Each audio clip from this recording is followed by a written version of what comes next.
Good morning students. आज तरंग प्रकाशिकी के व्यतिकरण के चैप्टर में हम लोग कुछ क्वेश्चन सॉल्व करेंगे, कुछ न्यूमेरिकल करेंगे। तो इसके लिए सूत्र हम लोग डिस्कस कर चुके हैं। तो आइए कुछ क्वेश्चन करते हैं, इसके बाद आप लोग भी कुछ क्वेश्चन बुक से खोज कर लीजिएगा।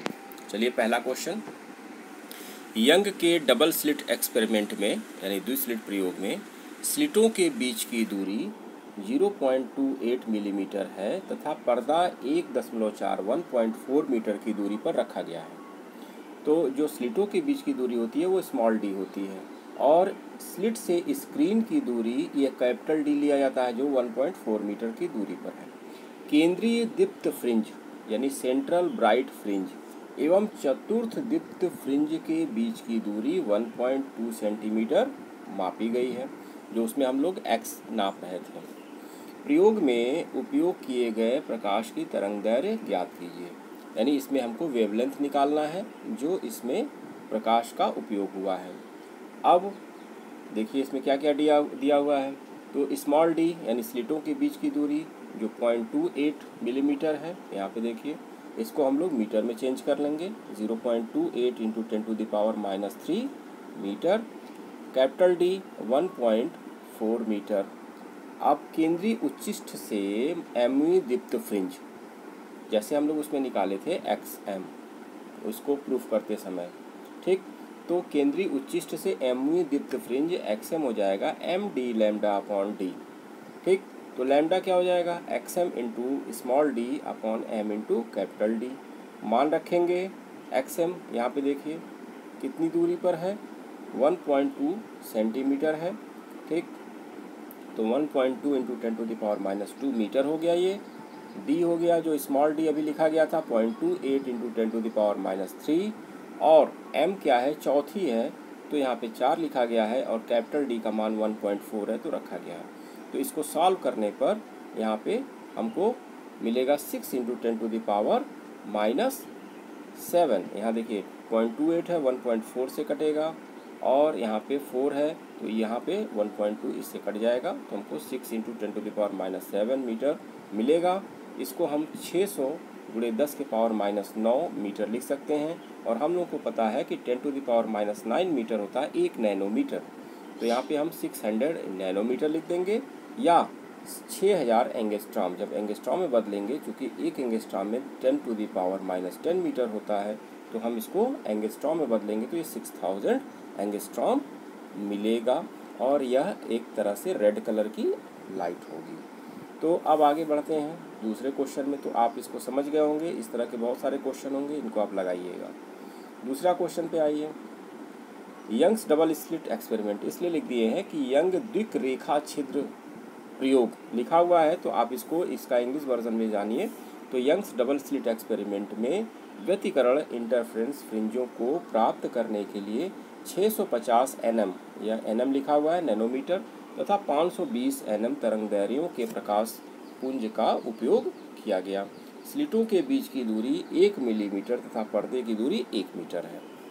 अब 650 नैनोमीटर तरंगदैर्घ्य के लिए पर्दे पर तीसरे दीप्त फ्रिंज की केंद्रीय उच्चिष्ठ से दूरी ज्ञात करिए। यानी सेंट्रल मैक्सिमा, उच्चिष्ठ मतलब होता है मैक्सिमा, यानी सेंट्रल ब्राइट होता है। तो ब्राइट फ्रिंज से सेंट्रल से तीसरे ब्राइट फ्रिंज की दूरी हमको याद करना है 650 nm के लिए। तो यहाँ पे चूँकि इसमें आइए दूसरे का इसमें उपयोग नहीं किया गया है, थोड़ा सा आइए इसको देखते हैं क्या किया गया है। तो लैम्डा 1 हो गया 650 nm यानी 650 गुणे 10⁻⁹ मीटर। लैम्डा 2 520 nm और स्मॉल डी 1 mm और कैपिटल डी 1 मीटर। तो केंद्रीय उच्चिष्ठ से तीसरे दीप्त फ्रिंज की दूरी XM हो गया MD लैम्डा अपॉन D, यानी M यहाँ पे हम रखेंगे 3, तो हमको X3 मिलेगा 3 इंटू 1 यानी ये D का मान लैम्डा 650 गुणे 10⁻⁹ यह हो गया और फिर स्मॉल डी हो गया 1 mm, इसको हम मीटर में बदले हैं तो 1 इंटू 10⁻⁻3, इसको सॉल्व करेंगे तो 1950 गुणे 10⁻⁻6 आएगा। इसमें हम 3 जीरो और ले लेंगे, यहाँ पे पीछे 3 प्लेस, तो तो 1.95 इंटू 10⁻³ मीटर या 1.95 मिलीमीटर, यानी केंद्रीय उच्चिष्ठ से तीसरे दीप्त फ्रिंज की दूरी, यहाँ पे से 2 बार हो गया है, इसको एक बार काट दीजिएगा नोट्स में। तो तीसरे दीप्त फ्रिंज की दूरी हमारी कितनी हो जाएगी 1.95 mm।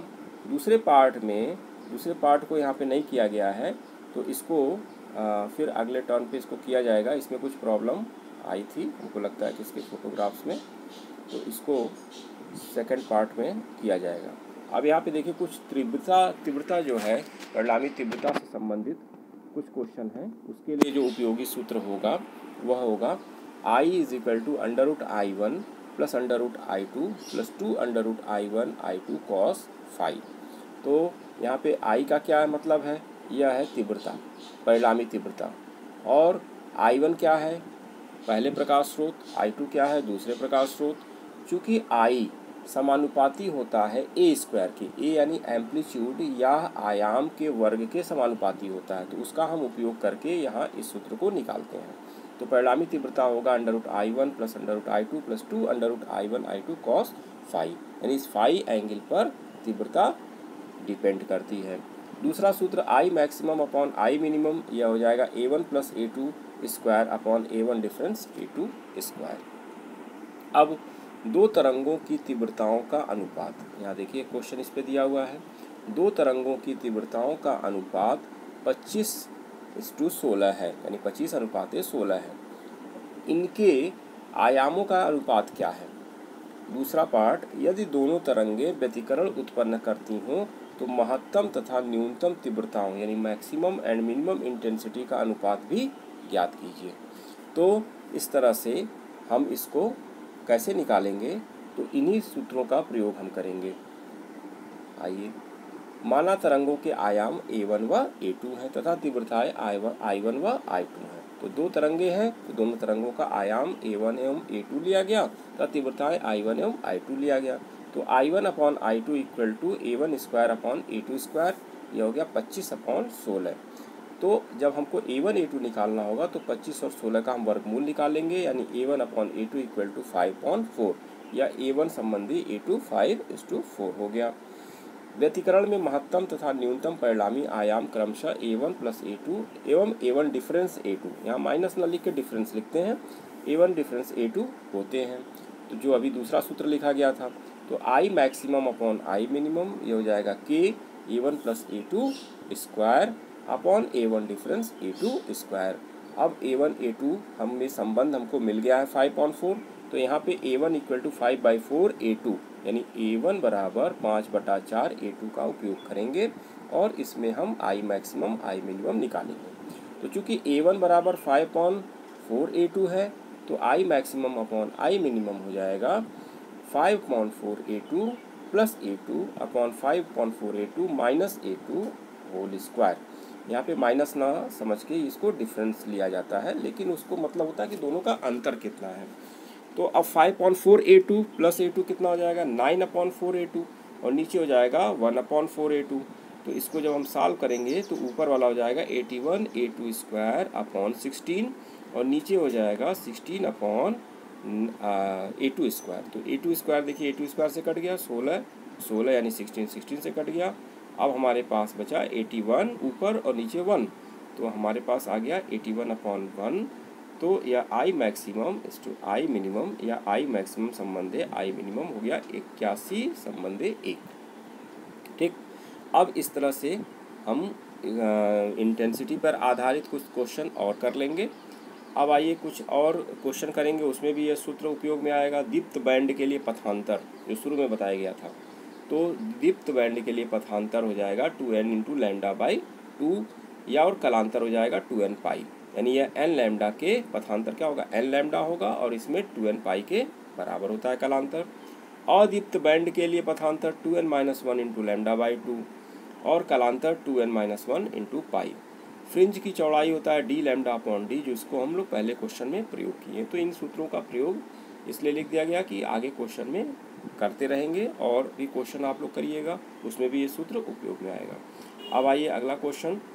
यंग के व्यतिकरण प्रयोग में 6000 एंगस्ट्रॉम तरंग दैर्घ्य के प्रकाश के लिए स्लिटों से 1 मीटर की दूरी पर रखे पर्दे पर फ्रिंज की चौड़ाई 0.06 सेंटीमीटर है। यानी 6000 एंगस्ट्रॉम तरंगदैर्घ्य का प्रकाश लैम्डा उपयोग किया गया है स्लिटों से 1 मीटर की दूरी पर।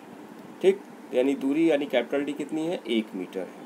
फ्रिंज की चौड़ाई 0.06 सेंटीमीटर है। इसी स्थिति में यदि 5000 एंगस्ट्रॉम तरंगदैर्घ्य का प्रकाश प्रयोग में लाया जाए तो फ्रिंजों की चौड़ाई कितनी होगी। अब देखिए यहाँ पे हम क्या किए कि प्रकाश के तरंगदैर्घ्य यानी उसको बदल दिए, तब उस फ्रिंज की चौड़ाई क्या होगी। तो हम क्या करेंगे, सूत्र को 2 बार लिख के कंपेयर करेंगे। क्योंकि फ्रिंज की चौड़ाई बाकी सारी चीज़ें एक ही हैं तो इसलिए हम इसको कंपेयर कर सकते हैं। क्योंकि फ्रिंज की चौड़ाई W D lambda upon D होगा, जहाँ स्मॉल डी क्या है, स्लिटों के बीच की दूरी है, कैपिटल डी स्लिटों से पर्दे की दूरी है और लैम्डा तरंगदैर्घ्य है। अब लैम्डा 1 पहले हम 6000 एंगस्ट्रॉम प्रयोग किए थे। यहाँ देखिए पहले 6000 एंगस्ट्रॉम, तो 6000 एंगस्ट्रॉम जब प्रयोग किया गया तो इसको माना गया फ्रिंज चौड़ाई W1 है। तो ये डी लैम्डा 1 अपॉन डी, क्योंकि डी और स्मॉल डी और कैपिटल डी नहीं बदल रहा है। यानी स्लिटों के बीच की दूरी और स्लिट से पर्दे के बीच की दूरी। कैपिटल डी क्या है, स्लिट से पर्दे के बीच की दूरी, स्मॉल डी क्या है, तो स्लिटों के बीच की दूरी। तो हम पहले वेवलेंथ के लिए लिखेंगे W1 equal to D lambda 1 upon D. दूसरा है 5000 या 5000 एंगस्ट्रॉम, इसके लिए W2 यह हो जाएगा डी लैम्डा 2 अपॉन डी। दोनों को हम भाग देंगे तो W1 अपॉन W2 ये क्या हो जाएगा, D lambda 1 upon small D, और ये ऊपर चला जाएगा डी अपॉन डी लैम्डा 2। दोनों कट जाएंगे, केवल लैम्डा 1 अपॉन लैम्डा 2 बचेगा। तो W2 हम लिख सकते हैं lambda 2 upon lambda 1 into W1। Lambda 2 कितना है, 5000 एंगस्ट्रॉम, लैम्डा 1 6000 इंटू 0.06 सेंटीमीटर, ये फ्रिंज की चौड़ाई है पहले केस में। तो ये सॉल्व करेंगे तो यहाँ देखिए 6 से ये 6 कटेगा और 3 जीरो कटेंगे, 0.05 सेंटीमीटर आ जाएगा। तो दूसरे केस में फ्रिंजों की चौड़ाई कितनी होगी, 0.05 सेंटीमीटर।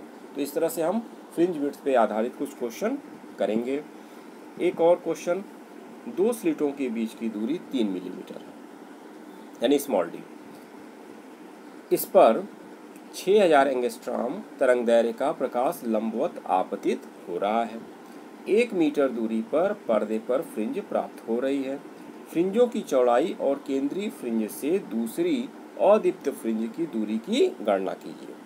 तो 1 मीटर दूरी पर पर्दा रखा हुआ है, इस पे फ्रिंज प्राप्त हो रहा है, और फ्रिंजों की चौड़ाई और केंद्रीय फ्रिंज से दूसरी अदीप्त फ्रिंज यानी दूसरी डार्क फ्रिंज की दूरी की गणना करना है। तो फ्रिंजों की चौड़ाई के लिए हमारे पास सूत्र है W बराबर डी लैम्डा अपॉन डी। इसमें हम रखेंगे तो कैपिटल डी चूँकि 1 मीटर है, लैम्डा 6000 एंगस्ट्रॉम प्रयोग किया गया, इसको मीटर में कर लेंगे। स्मॉल डी या 3 मिलीमीटर है, तो 3 × 10 के पावर माइनस, यहाँ पे देखिए 3 mm है, तो इसको 3 × 10⁻³ मीटर लिख लेंगे। सॉल्व करेंगे तो ये आएगा 2 × 10 के पावर -4 मीटर या 0.2 मिलीमीटर। तो फ्रिंजों की चौड़ाई कितनी होगी, 0.2 मिलीमीटर हो गई। अब दूसरा पार्ट जो है, केंद्रीय फ्रिंज से दूसरी अदीप्त फ्रिंज की दूरी, यानी सेंट्रल ब्राइट फ्रिंज से जो दूसरी अदीप्त या डार्क फ्रिंज है उसकी दूरी कितनी होगी, x इक्वल टू, अभी ऊपर ये सूत्र प्रयोग किया गया था, लिखा गया था m-1/2 D lambda upon D. तो यहाँ पे m का मान कितना है, चूँकि ये दूसरी है तो यहाँ पे 2 लिखेंगे, तो 2 - 1/2 डी लैम्डा अपॉन डी। तो इसको हम लिखेंगे 3/2 into point D lambda upon D का मान अभी हम निकाले हैं, देखिए यहाँ पे 0.2 है, इसको हम 0.2 रखेंगे तो आ जाएगा 0.3 mm, यानी 0.3 मिलीमीटर की दूरी पर दूसरी अदीप्त फ्रिंज होगी। तो इस तरह से कुछ क्वेश्चन आज किया गया। अब इसमें अगले टर्न पे एक क्वेश्चन का पार्ट है उसको करेंगे, और कुछ और क्वेश्चन करते हुए एक सूत्र है उसको भी हम लोग डिस्कस करेंगे। तब तक आप लोग क्वेश्चन करते रहिएगा। आज के लिए बस इतना ही, धन्यवाद।